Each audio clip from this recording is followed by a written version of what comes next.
is an amazing man of God in the Bible. I just love his story. From the first time you read about him, his story tells that he's a man who resolved that he was going to follow God no matter what.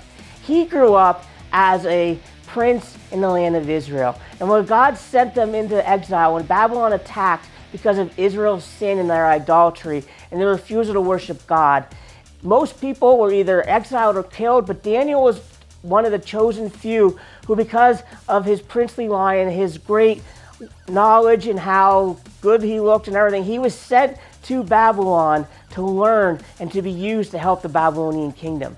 And as soon as he got there, he was immediately tested. Was he going to ride or die with God? They set before him food that, while delicious, bacon and steak and ribs and all this great food, they gave it to Daniel to eat. He knew it was against God's law for the Israelites at that time to eat that kind of food. So he knew he couldn't disobey God. He resolved in his heart he was going to obey God no matter what. So he said to them, I'm sorry, I can't eat this. Can I just eat some vegetables?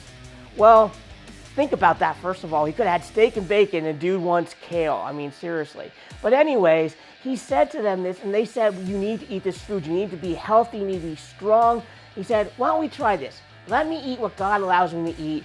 And if I'm not healthy and strong, I'll switch to what you want.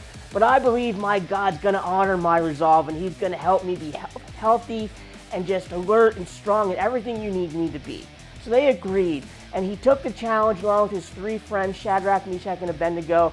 They ate only the vegetables because they knew they weren't going to disobey God.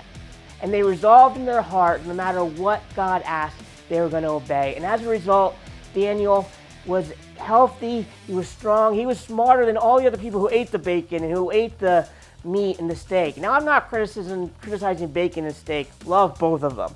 I am admiring a man who had the resolve in his heart to ride or die with God no matter what.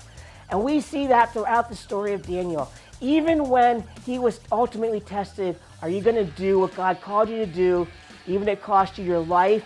Daniel resolved, I'm going to ride or die with God. And they used this resolve to try and trap him and get him to stop praying to his God, stop serving his God.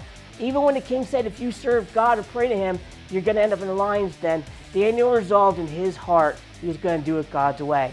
And it resulted in him getting thrown into that lion's den. But you know what? God protected him. We live in a world where we're constantly having our resolve challenged. Are we going to believe what we believe? Are we going to stand against the cancel culture and against redefining what truth is and against progressive Christianity telling us that that Bible doesn't really say that, even though the Bible does really say it?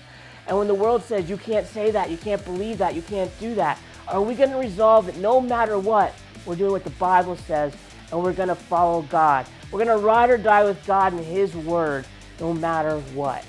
That's the kind of dude Daniel was, and it's what we need to resolve in our hearts. No matter what, we're going to ride or die with God.